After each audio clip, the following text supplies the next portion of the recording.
सबको मेरा प्रणाम, सत श्री अकाल, राम राम, कैसे हैं आप सब लोग? तो भाई लोग, सबसे पहली बात तो आप सबसे माफ़ी है कि काफ़ी टाइम तक मैं वीडियोस नहीं बना पा रहा था। तो इसके लिए तो रियली रियली सॉरी, क्योंकि बहुत ज़्यादा यूनिवर्सिटी जब से ऑनलाइन हुई थी, तो सारा टाइम एक कमरे में बैठे-बैठे दिमाग का तो भुजिया पाव हो गया था। अब बात करते हैं मुद्दे की, जो ये वीडियो जिस पर्पज़ के लिए बनाई है। तो कुछ एक ऐसी इन्फॉर्मेशन मैं देना चाहता था जो कि स्टूडेंट्स आने वाले हैं फ्यूचर में उनको, ताकि एक माइंडसेट क्लियर बन जाए कि कैसे एक होता है इल्यूज़न, एक होता है रियलिटी। तो इल्यूज़न टू रियलिटी के बीच का जो ब्रिज है, वो कैसे कवर अप करना है और कैसे यहाँ पे अच्छे मार्क्स लेने हैं और किस तरह से आपको सब चीज़ें समझनी है। देखो, वीज़ा कैसे फ़ाइल करना है, कैसे-कैसे डॉक्यूमेंट दिखाने हैं, कितना कैश चाहिए, कितने लोग चाहिए, लोग क्यों चाहिए होंगे आपको? मतलब कितना कैश वगैरह शो करना है, वो सब बहुत कंटेंट पड़ा हुआ है। आपका वीज़ा आ गया, आप ऑस्ट्रेलिया लैंड कर गए। ये वीडियो उसके बाद की बात है कि उसके बाद आपको क्या करना है। देखो, जब स्पेसिफिकली मैं इंडियन स्टूडेंट्स की बात करूँगा जो कि इसी स्टेज से गुजर रहे हैं, मतलब in their mid 20s, in the early 20s हैं, ठीक है? क्योंकि उनका माइंडसेट मैं थोड़ा-सा रिलेट कर पाता हूँ उन्हीं ग्रुप में। तो पहली टेंशन हमारी होती है कि हमें जॉब चाहिए। तो जैसे कि मैंने पहले भी अपने एक वीडियो में मैक्वेरी यूनिवर्सिटी की शटडाउन वाली वीडियो में, अगर आप देखोगे तो मैंने बीच में बात करी है कि अगर आपको अच्छी जॉब चाहिए, तो उस वीडियो मतलब उसमें आपको क्या-क्या करके इंडिया से आना चाहिए। तो वो वीडियो ज़रूर देखना, तो उससे पता लग जाएगा आपको कि क्या एग्ज़ैक्टली करके आना है। तो जॉब तो एक पैरामीटर हो गया, लेकिन दूसरा पैरामीटर है स्टडी। अब यहाँ पे ऑस्ट्रेलिया के अंदर टोटल 40 यूनिवर्सिटीज़ हैं। कुछ यूनिवर्सिटीज़ अ, बहुत अच्छी हैं, कुछ यूनिवर्सिटीज़ थोड़ी कम अच्छी हैं। बुरी यूनिवर्सिटी मैं किसी को नहीं कहूँगा। अब हर यूनिवर्सिटी के स्टूडेंट का अपना-अपना अप्रोच है आने का, मतलब अपना-अपना तरीका है काम करने का। तो सब यूनिवर्सिटीज़ के बारे में तो मैं बता नहीं सकता हूँ, बिकॉज़ जब से मैं यहाँ पे आया हूँ, 2 हफ्ते बाद से तो लॉकडाउन चल रहा है, तो मैं किसी से ज़्यादा मिला नहीं हूँ, बातचीत नहीं कर पाया हूँ। तो मेरी किसी ज़्यादा यूनिवर्सिटीज़ में लिंकअप्स, कॉन्टैक्ट्स अभी नहीं बने हैं। तो बात करते हैं हम मुद्दे की। देखो, पहली चीज़ आपको लैंड करते हो आप यहाँ पे, तो कोशिश ये करना कि जितने भी आप लोग अपने सब्जेक्ट्स वगैरह हैं, वो सब इंडिया से ही चूज़ करके आओ। जैसे स्पेसिफिकली अगर मैं मैक्वेरी यूनिवर्सिटी की बात करूँ, तो मैक्वेरी यूनिवर्सिटी का आपको पोर्टल का लिंक वगैरह मिल जाएगा, उस पे लॉगिन करके एक बार देखना ज़रूर आपको क्या-क्या मिल रहा है, पढ़ना कि क्या-क्या है, किस सब्जेक्ट को कब ले सकते हैं, किस सब्जेक्ट का कौन से सेमेस्टर में है। ऑस्ट्रेलिया के अंदर ये सबसे बड़ी बात है कि यहाँ पे जितने भी प्रोफ़ेसर्स हैं, वो सिर्फ़ एक यूनिवर्सिटी के लिए काम नहीं करते, वो मल्टीपल यूनिवर्सिटीज़ के लिए काम करते हैं। मतलब they spend there some Monday here, Tuesday there, Wednesday there, something like that. तो इस तरह से उनका टाइम टेबल चलता है। तो इस कारण से ये जितने भी प्रोफ़ेसर्स हैं या जितने भी कन्वेनर्स जिनको हम कहते हैं यहाँ पे, ठीक है? तो इन सबके एक टाइम स्लॉट्स दिए होते हैं कि इस यूनिवर्सिटी में इस प्रोफ़ेसर ने इतने बजे आना है, ठीक है? तो उस टाइम स्लॉट के अकॉर्डिंग ही आपको लेक्चर्स मिलते हैं। तो सब्जेक्ट्स कोशिश करना कि उसी तरह से आप लोग सेलेक्ट करें कि आपका वर्क प्रोफ़ाइल भी हो जाए। कोशिश करिएगा कि ज़्यादा से ज़्यादा आपका जितने भी सब्जेक्ट्स हों वो 2 दिन के अंदर-अंदर कवर अप हो जाएँ, ताकि आपको 4 दिन एक ओपन मिल जाए, और मंडे, ट्यूसडे, सैटरडे, संडे, और ये 4 दिन अगर आप काम करने पे ध्यान दोगे तो ज़्यादा बेनिफिशियल रहेगा कि आपके सब्जेक्ट्स वेडनेसडे और थर्सडे को ही हों। वेडनेसडे, थर्सडे, फ्राइडे को ही आप करें, काम करें, ठीक है? एंड इस चीज़ का ध्यान रखना बिल्कुल कि जितना भी आप लोग जो भी यहाँ पे कमिटमेंट करके आए हो, वो कोशिश करना कि इसी कमिटमेंट पे रहो, ताकि थोड़ा-सा स्ट्रगल ज़रूर है यार 2 साल का, बट एट लीस्ट आपको कोई बाद में ऑब्जेक्शनेबल क नहीं उठा सकता कि आपने कुछ गलत किया। तो भैया अपनी कंट्री तो है नहीं, तो सेफ खेलो, ठीक है? तो पहला चीज़ है आपको सब्जेक्ट सेलेक्ट करना है, तो अब मैं आपको ये सजेस्ट करूँगा कि आप वो इंडिया से ही सजेस्ट सब सारे सब्जेक्ट सेलेक्ट करके आओ कि ये सब्जेक्ट हैं, ऐसे-ऐसे सब्जेक्ट चल रहे हैं, इन सब्जेक्ट की ये टाइमिंग है, ठीक है? और ये सब्जेक्ट मुझे मिलने हैं।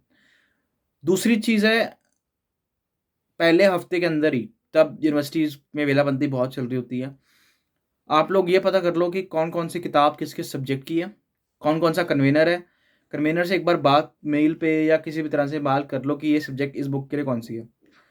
देखो, ऑस्ट्रेलिया आने से पहले किसी ने मेरे को, हम जैसे इंडिया में पढ़ते हैं, हमें प्रोफ़ेसर्स पढ़ाते हैं, नोट्स बनाते हैं, नोट्स में से पढ़ के एग्ज़ाम दे देते थे और हम पास हो जाते थे, तो इतना कोई वरी वाला प्रॉब्लम नहीं था। यहाँ सिचुएशन उल्टी है। यहाँ आपको लेक्चर में जाने से पहले पढ़ के जाना पड़ता है कि आज प्रोफ़ेसर क्या पढ़ाने वाले हैं। ठीक है? ताकि क्यों? क्योंकि यहाँ के प्रोफ़ेसर आपको बेसिक्स के हिसाब से नहीं पढ़ाते हैं, यहाँ के प्रोफ़ेसर पढ़ाते हैं आपको हाई लेवल, जो कि इंडस्ट्रियल रिक्वायरमेंट है उसके हिसाब से। और इंडस्ट्रियल रिक्वायरमेंट, जैसे अब मेरी फ़ील्ड टेक है, तो टेक में कंटिन्यूअस ग्रोथ हो रही है। आपको हर 3 महीने में मार्केट बदलती है टेक्नोलॉजी की।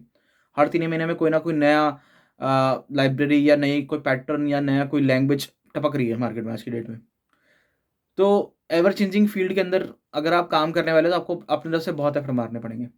तो इस चीज़ का ध्यान रखना है कि आपको बैलेंस बनाना है लेटेस्ट चीज़ों के साथ भी और आउटडेटेड चीज़ों के साथ कि ये पिछले क्या हुआ था, ठीक है?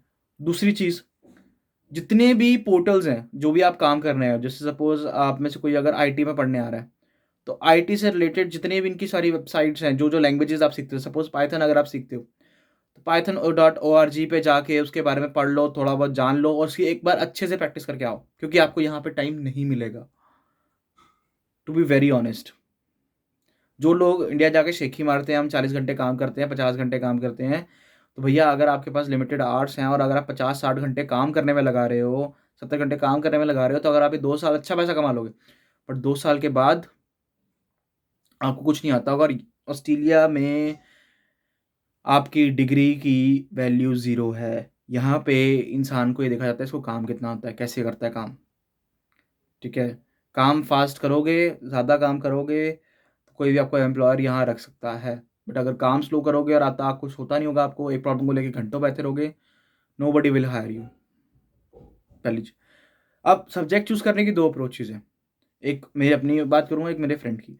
तो भैया मैंने अपने सब्जेक्ट्स का थोड़ा-सा मेरे माइंड में थोड़ा डर था कि भैया कैसे होगा चीज़ें, कैसे मैनेज होगी, बिकॉज़ ज़्यादा किसी को मैं जानता नहीं था। तो मैंने सबसे पहले जो मेरे को सब्जेक्ट ईज़ी लग रहे थे, जिनके बारे में मेरे को थोड़ा बहुत नॉलेज थी कि हाँ, ये सब्जेक्ट मैं सँभाल लूँगा, ठीक है? तो मैंने वो सब्जेक्ट चूज़ की। कुछ एक मेरे फ्रेंड्स थे जो कि अपनी फैमिली के साथ अपने रिलेटिव्स के साथ रह रहे हैं यहाँ पे। तो उन्होंने क्या किया है, पहले सेमेस्टर में ही टफ सब्जेक्ट्स ले लिए।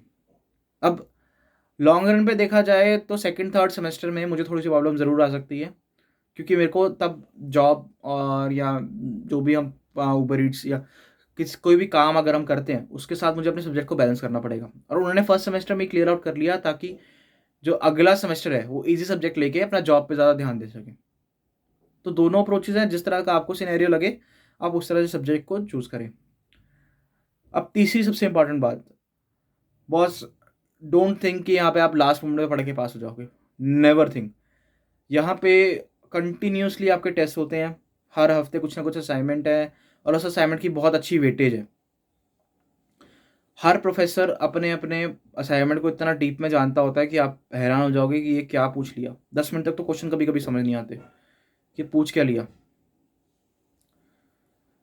अब अगली बात करते हैं कि कैसे यहाँ पे पढ़ाई करके बाद आप किस तरह से प्रोसेस कर सकते हो।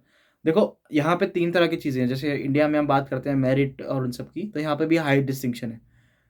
तो जैसे अगर मैं अपनी यूनिवर्सिटी की बात करूँ, अगर आपके 75% से ऊपर की डिग्री बनती है, तो आपको यूनिवर्सिटी की तरफ से आपको इंटर्नशिप लगेगी, और जो कि बेनिफिशियल है, बिकॉज़ यहाँ पे एक्सपीरियंस काउंट होता है। तो कोशिश करना कि अपनी डिग्री 75% से ऊपर रखें, ताकि आपको यूनिवर्सिटीज़ ही आपको आप इंटर्नशिप लगवा दें, ताकि आपको बाहर मार्केट में ना धक्के खाने पड़ें, ठीक है? स्ट्रगल 2 साल की है, लेकिन हर तरह की अपॉर्च्युनिटीज़ ऑस्ट्रेलिया आपको दे सकता है। ये मेरे को 3 महीने में यहाँ पता लग गया है। जो भी आप काम करोगे, आपके वर्क की बहुत वैल्यू है यहाँ पे। पूरा आप मतलब पीपल रिस्पेक्ट यू, ठीक है? और जितना देखा जग गया है अभी तक एजुकेशन के मामले में, अगर मैं बात करूँ, तो अगर आप खुद, अगर लेक्चर 2 घंटे का लेक्चर है किसी प्रोफ़ेसर का, हफ्ते में 1 लेक्चर होगा आपका वो, तो आपको उस लेक्चर में जाने से कम 6 से 7 घंटे की रीडिंग करके जानी पड़ेगी, जिसे हम कहते हैं रीडिंग करके जाना चीज़ों को। और वो एक बार नहीं, 2-3 बार। और जो भी सब्जेक्ट्स आपके हैं ना, उसके बारे में आपको ये पता होना चाहिए कि इन प्रोफ़ेसर के अलावा और कौन-कौन से प्रोफ़ेसर्स पढ़ा रहे हैं, कैसे-कैसे रिसोर्सेज़ होंगे। और अल्टीमेटली मैं सजेस्ट करूँगा, अगर आपको और एक्स्ट्रा पैसा यूनिवर्सिटी को पैसा देने के बजाय और पैसा भी बाहर किसी प्रोफ़ेसर के लिए फूकना पड़े ना, किसी वेबसाइट पे जाके कोई सिखा रहा हो, कोई प्रोफ़ेशनल सिखा रहा हो या कोई कंपनी सिखा रही हो, तो डू इट। बिकॉज़ इनका जितना सिखाने का लेवल है, उससे हाई इनका टेस्टिंग का लेवल है। और वो टेस्टिंग के लेवल को जब तक आप बीट नहीं करोगे, तब तक आपके नंबर नहीं आएँगे। तो 2 साल तो इसको ऐसे समझो कि आपने पैसा लगाना है यहाँ पे, उसके बाद फ्रूट्स आएँगे। और हर तरह से आपको अपने एफर्ट्स पे ध्यान देना पड़ेगा। कोशिश यही रखें कि जितना भी आप लोग स्टडी कर रहे हैं या जितना भी आप लोग अपने आसपास का एनवायरनमेंट रख रहे हैं वो सब क्लीन रखें, ताकि आपके माइंडसेट बिल्कुल साफ रहे। कई बार ऐसा होता है जैसे अभी आई डोंट नो, मैंने पूरा 6 महीने यूनिवर्सिटी का एक्सपीरियंस तो लिया नहीं है यहाँ पे यार, कमरे में बंद बैठा हूँ 6 महीने से। ठीक है, मैक्सिमम से मैक्सिमम जो उबर ईट्स का काम कर रहा था मैं, मैक्सिमम से मैक्सिमम मैंने वही किया। तो उबर ईट्स के ऊपर वीडियो आने वाली है अगली, ठीक है। तो मैं फ्रैक्चर बताऊंगा कि उबर ईट्स पे कैसे आप काम कर सकते हैं, कैसे आपको अच्छी इनकम हो सकती है, और उबर्स पे रजिस्टर कैसे करना है, साइकिल कहाँ से लेनी है, और साइकिल का रेंट कैसे पड़ता है, सब कुछ उन चीज़ों के बताऊंगा। ठीक है, इस वीडियो को थोड़ा सा प्यार दें और समझें कि कैसे आप यहाँ पे ऑस्ट्रेलिया में आके पढ़ाई कर सकते हैं। थैंक यू, ध्यान रखें अपना, सेफ और कोशिश करें कि जो एक इंसान के अंदर बच्चा होता है ना, जिसके अंदर क्यूरियोसिटी होती है, उसको जगा के ऑस्ट्रेलिया आएँ, ताकि आप यहाँ से जितना पैसा लगा रहे हो उसकी वैल्यू फॉर मनी कर पाओ। All the best guys, and wish me luck please मेरे next month exams, and I don't want कि something flips me off this time. Thank you so much, all good.